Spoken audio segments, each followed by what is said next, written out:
좋은 아침입니다. 아침의 하늘 뉴스 종합 비타민 아침의 매일경제 김우미입니다. 오늘의 일면 같이 들어가 보실까요? 먼저 매일경제입니다. 북 ICBM 도발 윤 압도적 대응. 네.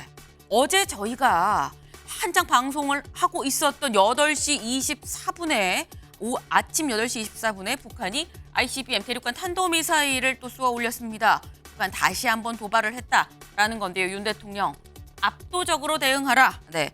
어떤 도발도 용납하지 않겠다. 압도적으로 대응하라라는 얘기를 했습니다. 근데 여기 보면 북한 연 이틀 탄도미사일을 발사했다라고 지금 나오고 있죠. 어제 저희가 전해드렸습니다.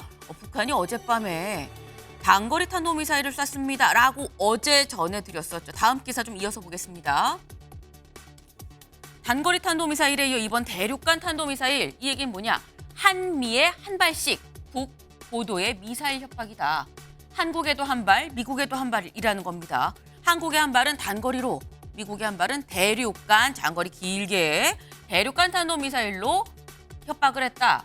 고도의 미사일 협박을 하고 있다라는 얘기가 그래서 나온 겁니다. 근데 왜 한국, 미국 다 각각 한 발씩이냐?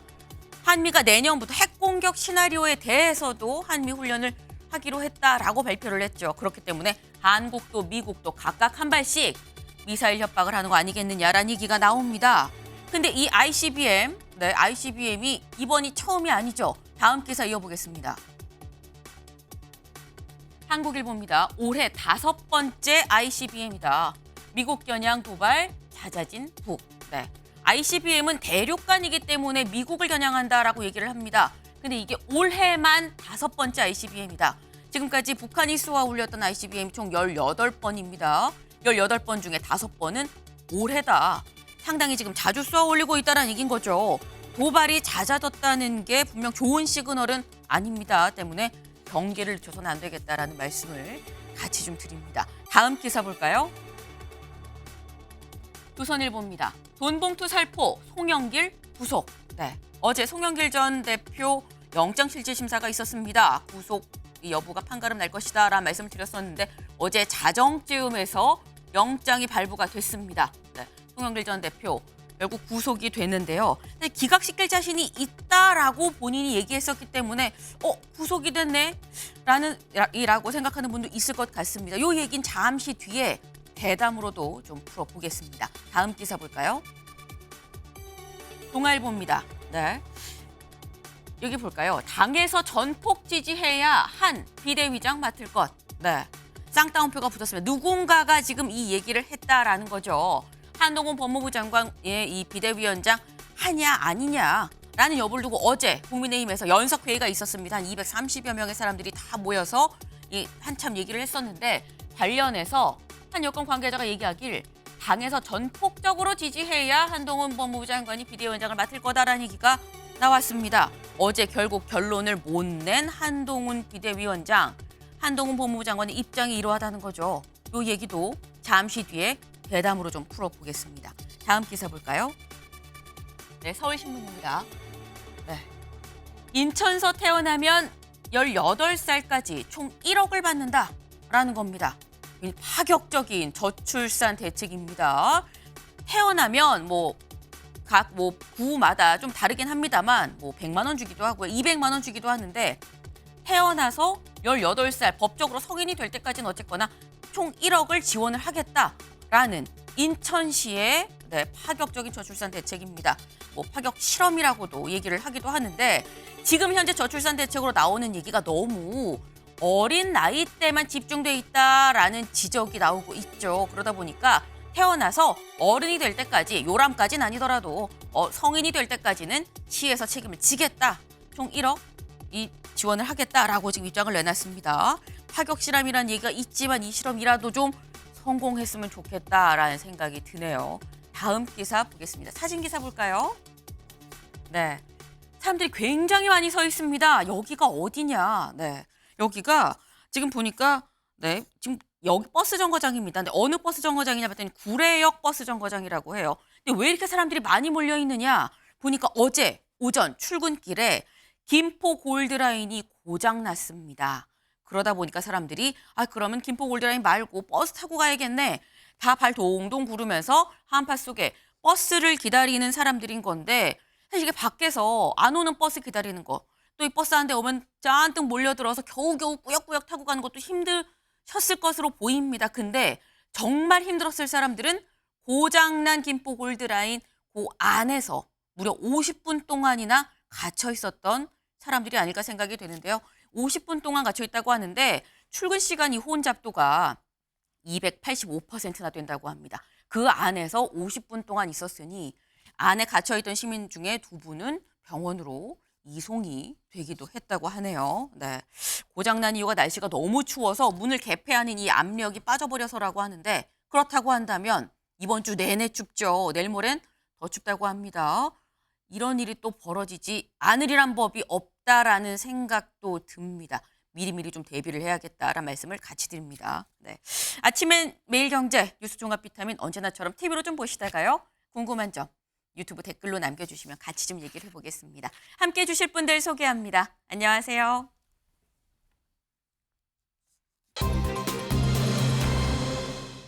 네, 첫 번째 키워드 구속입니다. 아하, 송영길 전 대표 얘기하려는 거로군. 맞습니다. 민주당 전대 돈봉투 의혹 송영길 구속. 네, 어제 자정이 다 된 시각 영장이 발부가 됐습니다. 정치자금법 위반, 뇌물 등 한 3가지 정도의 혐의로 결국 구속영장이 발부가 됐는데요. 법원 증거인멸 염려가 있다라고 하면서 영장을 발부했습니다. 송영길 전 대표 어제 영장실질심사를 마치고 나올 때의 모습 같이 보고 오실까요?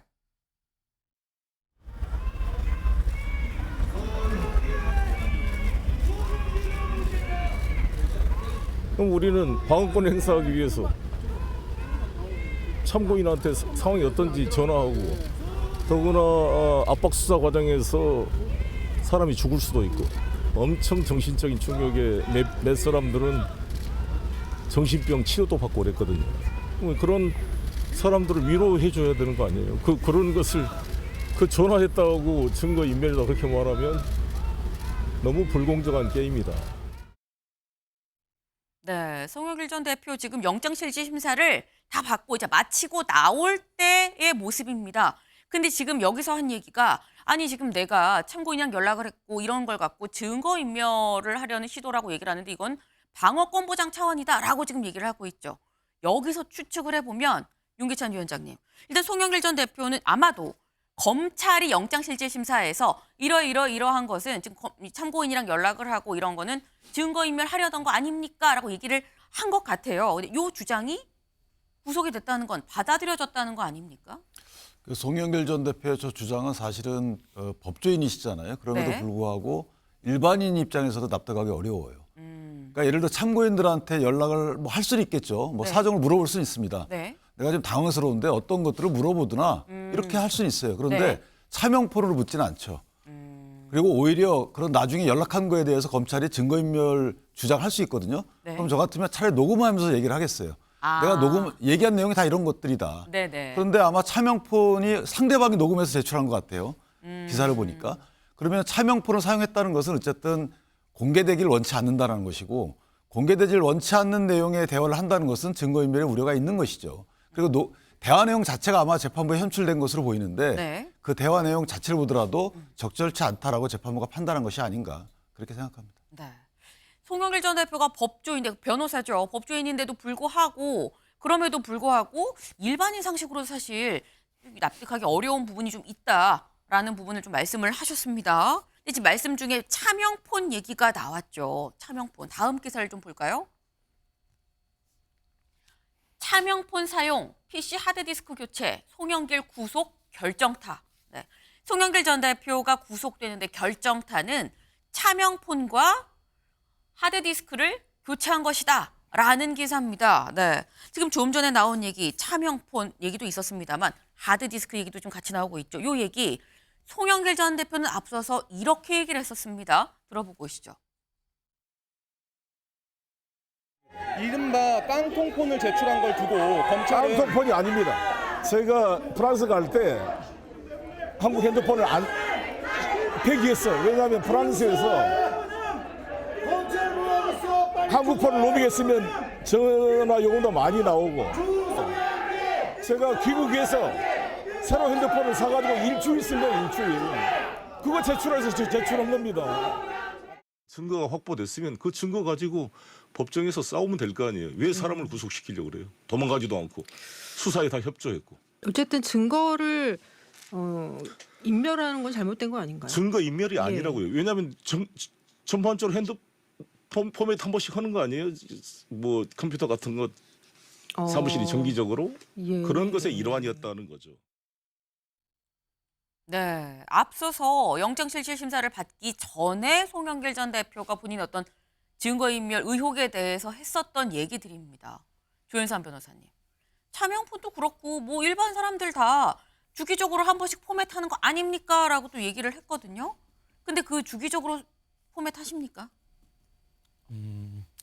일단은 뭐 일반적으로 많이들 포맷도 하시긴 하시죠. 네. 그런 부분에서 송영길 전 대표가 그렇게 말씀을 하신 것 같은데 네. 일단은 차명폰을 사용하고 PC 하드디스크를 교체하고 이런 행동 자체가 아마 검찰 수사기관 입장에서는 증거인멸의 우려에 대한 중요한 당위성을 부여했을 것 같고 그러한 자료가 제출되면서 재판부 입장, 법원의 입장에서도 그러한 행동 자체가 증거인멸의 그런 강한 우려, 의심을 사지 않았나 싶긴 한데요. 네. 그렇다고 하더라도 이 사건 전체적으로 봤을 때 과연 이것이 피의자의 방어권을 제한할 정도로 중대한 그런 필요성이 있는지를 좀 저는 법원이 좀 판단을 했어야 되는 게 아닌가 싶습니다.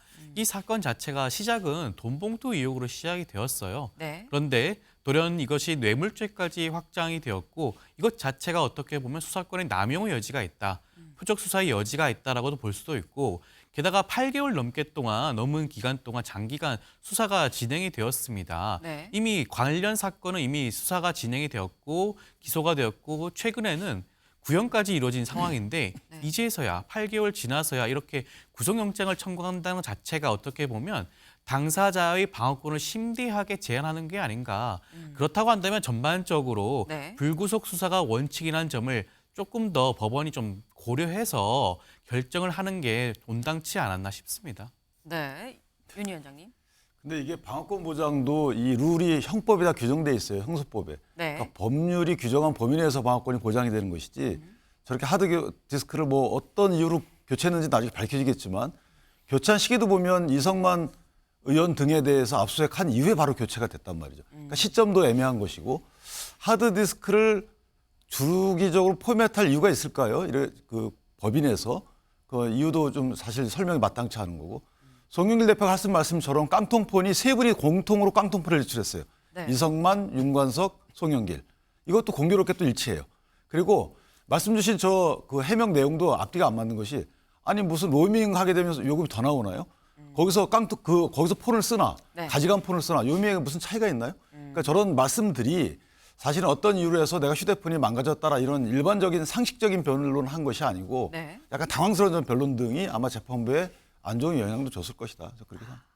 지금 윤 위원장 조목조목 로밍폰 한다고 요금이 더 나오는 게 아니지 않느냐라고 또 말씀을 하셨어요. 지금 일단 송영길 전 대표는 내가 자발적으로 검찰에 나오겠다 얘기하고 도주 우려가 없는데 나를 왜 구속시키냐라는 입장입니다. 근데 검찰에서 얘기하는 건 도주 우려가 아니라 차명 휴대폰으로 다른 사람들 회유하려는 뭐 증거 인멸이나 이런 부분을 좀 우려를 하고 있는 거예요. 사실 법원의 영장 발부 기준이 크게 한 3가지 정도라고 보통 얘기를 하죠. 사안의 중대성, 그리고 도주 우려, 증거인멸 우려 정도를 얘기를 하는데 이번에 송영길 전 대표한테 구속영장을 발부한 재판부의 판단을 좀 보겠습니다. 네, 이렇게 봤습니다. 거액의 불법 정치 자금을 수수하고 당대표 경선 관련 금품 수수에 일정 부분 관여한 점이 소명되는 등 사안이 중하다. 수사 과정에서 확인된 피해자의 행위 및 재반 정황에 비춰서 증거인멸의 염려도 있다. 송영길 전 대표 얘기처럼 일단 도주의 우려 얘기는 없습니다. 근데 이게 차라리 도주의 우려라고 쓰는 편이 오히려 나섰던 거 아닌가라는 생각도 드는 게 조 변호사님. 지금 금품 수수의 일정 부분 관여한 점이 소명이 된다고 얘기를 했거든요. 물론 이게 뭐 영장실질심사와 본재판이 좀 다르긴 합니다만 법원에서 첫 번째로 일단 판단을 한 부분이 이런 점 혐의가 소명이 됩니다라고 판단을 했어요. 이거 송영길 전 대표한테 굉장히 좀 불리한 상황 아닙니까? 일단 수사 기록 자체를 네. 외부에서 확인할 길이 없기 때문에 아마 송영길 전 대표의 경우에도 일정 부분 방어권 행사 차원에서 한계가 있었을 수는 있을 겁니다. 네. 그렇지만 수사기관이 제출하는 모든 수사 기록을 법원에서 실제로 열람을 확인을 하고 네. 판단을 했다는 점에서는 좀 엄중한 사안이라고 할 수가 있겠죠. 게다가 증거인멸 염려까지도 지적을 했기 때문에 아마 구속까지 이어진 것으로 보이긴 하는데 그렇다고 한다면 앞으로 차후에 기소 이후의 공판 단계에서 송영길 전 대표의 경우에는 그 관여성 부분을 아마 집중적으로 파고드셔야 될 것 같고 제가 알고 있기로는 관련 사건에서 아직까지 송영길 전 대표가 그 직접적인 연결고리, 네. 관여 사실이 확인되지는 않은 것으로 저는 알고 있습니다. 아직까지는. 그렇다고 한다면 8개월 넘는 수사 동안에 네. 아마도 수사기관이 어떠한 혐의점을 찾으신 것 같긴 한데 그 부분에 대해서 공판 단계에서 집중적으로 방어하시는 게 온당치 않나 싶습니다. 네. 일단 송영길 전 대표가 직접적으로 연관된 거는 아직 발견이 안 된 걸로 알고 있다. 근데 그 얘기는 또 간접적으로는 뭔가 그런 정황이 있기도 하다라는 거. 사실 그 정황은 저희도 알고 있죠. 과거 이정근 전 사무부총장의 녹취에서도 등장했었던 바가 있습니다. 그 목소리 들어보고 오시죠. 누구 얘기를 하길래 그래서 참 열심히 하네요 그랬더니만 연길이 형이 그러더라고. 그래서 안 그래도 내가 조금 저 처리해줬어. 더 열심히 하라고 그래서 연길이 형이 뭐 어디서 이제 구했는지 그런 건 모르겠지만 내용은 모르고 많이 처리를 많이 했더라고. 뭐, 이는 뭐 이 많이 해줬어. 아, 그래. 응. 송영길 의원이? 네. 이정근 전 사무부총장의 녹취에서 드러난 연길이 형이 해줬다고 하더라고, 잘했다고 하더라고 하는 얘기들이 있었습니다. 근데 말씀처럼 이게 송영길 전 대표와 직접적으로 통화를 한 내용은 아니고 송영길 전 대표가 그랬다더라라는 다른 두 사람의 지금 통화 내용이에요. 근데 법원은 일단 소명이 된다라고 봤다고 한다면 근데 그러면 윤기찬 위원장님 그러면 이정근 전 사무부총장의 녹취가 법원에서 신빙성이 있는 증거로 받아들여질 가능성도 있다고 볼 수 있는 거 아닙니까? 그렇죠. 이미 뭐 전 재판이 있었잖아요. 네. 그래서 뭐 증거로 활용이 된 것 같고요. 거기에 보면 이정은 또 사무부총장이 증언도 합니다. 네. 텔레그램으로 100만 원, 200만 원 정도의 자금을 이렇게 조달해서 건네줬다라고 송영길 대표에게 보고했다. 네. 이런 내용의 증인 신문도 있고요. 그다음에 이 자금을 조성했던 사업가 김모 씨라는 분은 본인이 또 뭐 5천만 원인가를 건네줬고 이것에 대해서 해단식에 가서 고맙다는 말을 들었다. 이런 취지의 또 증언도 해요. 네. 그러니까 이런 여러 가지 증언들을 종합해 보면 송영길 대표가 알 수밖에 없었다라고 판단을 했던 것 같고 송영길 대표가 특정 그 돈 봉투 돌리는 자리에 있었을 수도 있다. 이런 취지의 아마 검찰 주장도 있었던 것 같아요. 참석했는데 그것에 대한 입증자를 뭘 냈는지 모르겠지만 어쨌든 이런 전반적인 과정을 보면 송영길 대표도 알았을 것이다라고 재판부가 판단했던 것이고 저렇게 상당한 의심이 든다라는 표현을 쓰지 않고 소명된다라고 했다는 것은 네. 관련 자료만 보고도 일단은 이건 관여했다고 볼 여지가 크다라고 재판부가 판단한 거죠. 그리고 또 하나는 저런 여러 가지 인적 증거, 물적 증거에 대해서 송영길 대표가 검찰 수사 과정에서 본인이 소명을 안 했어요. 네. 그러니까 검찰 수사 과정에서 분명히 다 묻거든요. 물었으면 거기에 대해서 묵비권을 행사한다 하더라도 자료를 또 제출해야 돼요. 근데 그거 전혀 없이 했다는 것은 본인이 간접적으로라도 인정한 것으로 재판부가 볼 여지가 없지 않아 있어요.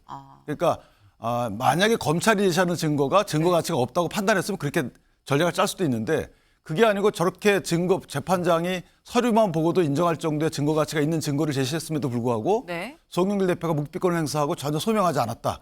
저는 이것은 패착이라고 봅니다. 따라서 거기에 대한 재판부 판단이 깃들여 있지 않나 이렇게 생각합니다. 재판부가 그래도 상당한 의심이 든다라는 정도의 어떤 상투적인 표현이 아니라 소명이 된다라고 얘기를 했다는 건 좀 그렇게 볼 여지가 있는 거 아니겠느냐를 말씀하셨는데 일단 송영길 전 대표 어쨌거나 지금 구속이 됐고요. 아마 이후는 뭐 기소와 재판 수순으로 좀 넘어가게 되지 않을까라는 좀 생각이 듭니다. 근데 그렇다고 한다면 윤경호 위원님. 사실 송영길 전 대표가 비례신당 얘기를 공개적으로 했었거든요. 구속이 안 되면 난 구속 안 될 거고 그러면 나는 총선 나가서 비례신당 할 거다라고 얘기했는데 이 계산이 다 지금 어그러진 상황입니다. 본인 스스로한테 계획을 떠나서 좀 정치적으로는 좀 치명상이 아닌가라는 생각도 들어요. 그렇다고 봐야죠. 본 재판의 유무죄 여부가 가려져야 되겠지만 네. 일단 구속된 상태에서 기소가 되고 재판을 받아야 된다. 그런 처지라면 지금 불과 4개월 남은 총선에 내가 억울하다. 나의 지지자들, 나의 팬덤층은 나의 억울함을 믿을 겁니다. 라고 아무리 외쳐본다 하더라도 선거에서 사실 표를 얻는다는 게 특정한 지지자들, 그들에게만 표를 얻는다고 면죄부 또는 그동안에 했던 일에 대해서 싹 지워지는 건 아니니까요. 일단 송 대표는 어찌됐든 현 시점이 참 애매하긴 해요. 수사를 개시하고 250일 만에 당사자를 구속을 시켜서 기소를 해야 될 정도로 그동안에 그러면 증거 확보가 안 됐느냐, 수사가 완벽하게 안 됐느냐 이런 논란이 분명히 있긴 할 텐데 그럼에도 불구하고 법원의 판단으로 송 대표는 아마 이번 총선에서는 이제 활동의 여지가 사라진 걸로 그렇게 봐야 되지 않을까요? 송영길 전 대표 이번 총선에서 활동의 여지 자체가 좀 사라졌다라고 보셨는데 윤영걸 대표님. 네. 송영길 전 대표 사실 총선에서의 어떤 활동을 떠나서 사실 본인의 정치 인생으로 봐서 사실 굉장히 좀 큰 고난이라고도 지금 볼 수 있을 것 같습니다. 어떤 큰 고난이라고 말하면 뭔가 타격을 받는 듯한 느낌이라고 좀 적절치 않습니다만 굉장히 큰 사안이라고 보는데 어떻게 보십니까? 뭐 큰 사안이라고 봐야죠. 정치 네. 생명이 일단은 뭐 거의 끝난 거 아닌가. 네. 물론 뭐 기사 회생도 있고 재판 과정에서 살아날 수도 있지만은 우선 내년 4월 총선은 거의 뭐 불가능합니다. 신당 만드는 것도 이 기소가 됐지만은 구속되느냐 불구속되느냐 네. 기각되느냐 이게 차이가 크거든요. 이재명 대표는 같은 유창훈 판사가 했지만은 기각이 됐어요. 네. 그러니까 여전히 당 대표하고 정치 활동을 하고 있습니다. 근데 송영길 전 대표는 이번에 영장이 발부가 되니까 구속 감옥에 가 있는 상태에서는 어떻게 신당이라든지 아무것도 할 수가 없잖아요. 네. 그리고 또 이번에 정치자금법도 있고 뇌물도 있고 여러 가지가 많아요. 그래서 제가 보기에는 이거는 그 평이 확정이 되면은 상당히 오랫동안 정치 활동을 못하게 되는 거죠. 그리고 이번에 또 관련된 사람이 한두 명도 아니고 돈 봉투 받은 사람이 한 20여 명 또 추가 수사를 한다잖아요. 네. 그러니까 본인의 정치 생명은 아주 기사회생 아니면 좀 힘들 것 같다 이런 생각이 들고 본인이 저는 그 법적으로 좀 풀어야 되는데 네. 이거를 정치적으로 너무 풀려고 그랬다. 그러다 보니까 묵비권 행사하고 네. 대법원 내고 PC 포맷하고 이런 것들이 유창훈 영장판사 기준으로는 아주 판단이 저는 쉬웠을 거라고 봐요. 과거에 이재명 대표에 대해서는 고민을 많이 한 흔적이 있거든요. 어느 정도 소명되긴 하지만은 그렇다고 해서 당대표인데 굳이 구속까지 하느냐. 이게 유창훈 판사의 그 판결문이었어요. 그런데 이번에는 소명이 어느 정도 됐다고 얘기했잖아요. 네. 그리고 또 증거인멸. 유창훈 판사가 제일 싫어하는 게 그동안에 증거인멸입니다. 증거인멸만 했다 하면은 바로 구속시키는 특징이 있는 분인데 네. 여기에 증거인멸이 너무 많이 나온 거죠. 그래서 그런 면은 자초했다고 보고 송영길 신당이라든지 송영길의 정치적인 기사회생은 저는 상당히 어려울 걸로 보고 있습니다. 상당히 지금 정치적인 측면에 있어서도 좀 어려운 상황에 놓였다라는 말씀을 하셨는데 지금 송영길 전 대표를 검찰에서는 지금 이번 이 돈봉투 이 사건 관련해서는 정점에 있는 인물이 송영길 전 대표라고 보고 있죠. 하지만 먼저 구속 기소된 사람들이 있습니다. 다음 기사를 좀 볼까요? 네. 민주당 전당대회 돈봉투 뿌린 혐의 윤관석 징역 5년, 강내구 3년 구형입니다. 선고는 아직 안 났어요. 선고가 나기 전에 재판부가 몇 년, 징역 1년입니다, 2년입니다, 땅땅땅 하기 전에 검찰이 이렇게 해주십시오라고 구형을 내렸다라는 겁니다. 징역 5년, 3년. 윤관석 의원도 강내구도 네, 둘 다 돈봉투를 준 쪽에 속하죠. 준 혐의입니다.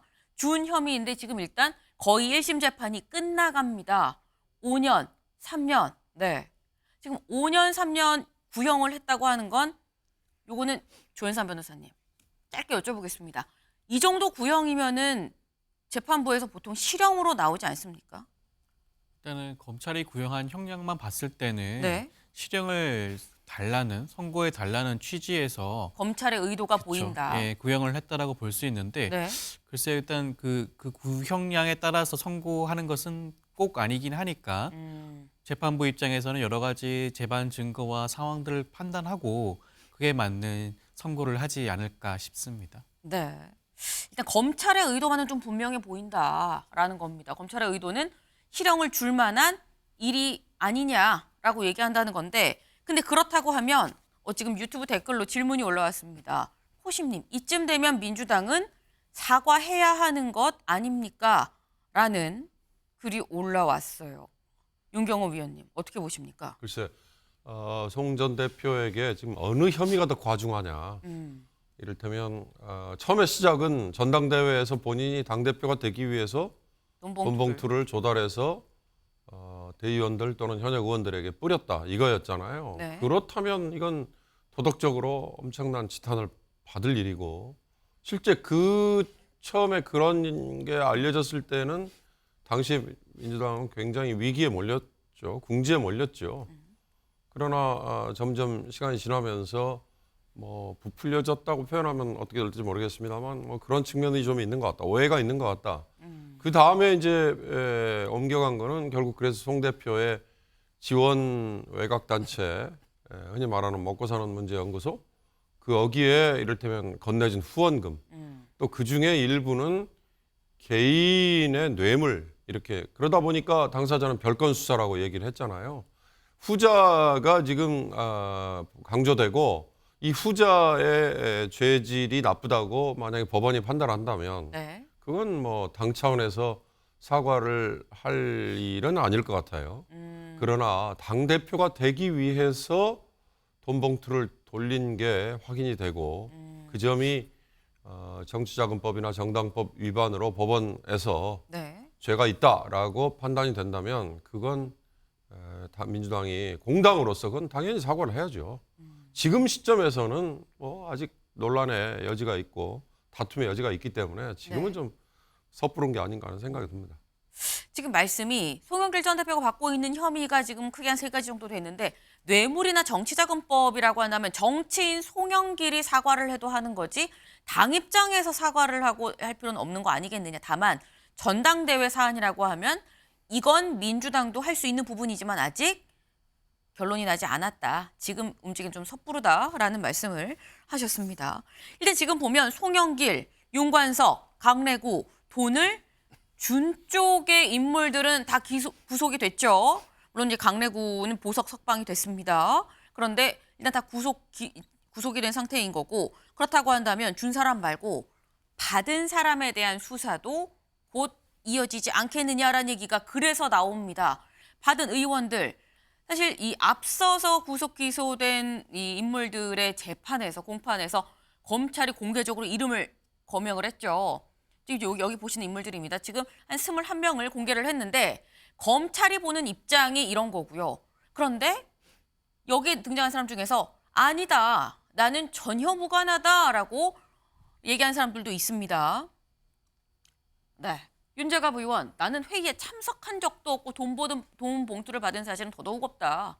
김영호 의원, 아니 증거 능력도 없는 의원 명단을 왜 띄우는 것이냐라고 얘기를 하기도 했고요. 김승원 의원, 네. 내 이름을 법정에서 언급하고 제재를 받았음에도 언론 보도를 지금 묵인하고 있다라고 좀 얘기를 하고 있고요.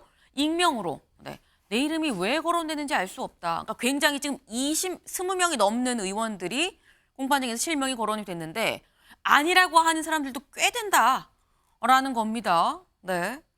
지금 어쨌거나 이 상황은 윤기찬 위원장님 아니라고 부인을 하는 분들마저도 검찰이 일단 돈 봉투를 받은 것 같다라고 의심하면 결국 소환 조사를 받게 되는 수순으로 가는 거 아닙니까? 그러니까 저기는 뭐 억울하신 분도 없잖아 있을 수는 있어요. 왜냐하면 특정하는 방법이 어떤지는 제가 잘 모르겠지만 네. 저기 아마 지지 모임 의원들 기준도 적용이 된 것 같아요. 그런데 문제는 뭐냐면 저게 액수가 차이가 날 수도 있고 네. 그런데 윤관석 의원이 법정에서 20명 얘기를 했거든요. 네. 20명한테 준 건 맞다. 근데 100만 원씩 준 거다. 그러니까 20명에게 준 건 맞아요. 그런데 네. 받은 사람은 없다는 거죠. 이건 있을 수 없는 일이잖아요. 그러니까 저는 개인적으로 당을 위해서 양심 선언하는 게 맞고 그 받은 돈을 난 이렇게 썼다라고 용처에 대해서 이 대표 선거를 통해서 뭐 식비를 나왔다든가 네. 이렇게 하는 것이 맞지. 안 그러면 민주당 전체 168명의 의원이 명예를 쓱을 거 아니겠습니까? 그러니까 줬다고 얘기했는데 그럼 누구냐 물어봤더니 그건 검찰이 밝힐 일이다. 윤관석이 이렇게 얘기했거든요. 물론 검찰이 밝혀야 돼. 이건 입증 책임의 문제예요. 그러나 정치인의 도의적 책임, 도의적 입장에서 보면 네. 받은 사람이 어떻게 하나도 안 나옵니까? 20명이라고 분명히 얘기했는데 그렇기 때문에 저것은 선거 임박해서 본인들의 입장도 알겠지만 네. 어쨌든 최소한 20명의 윤곽은 나와줘야 된다. 자체 내에서.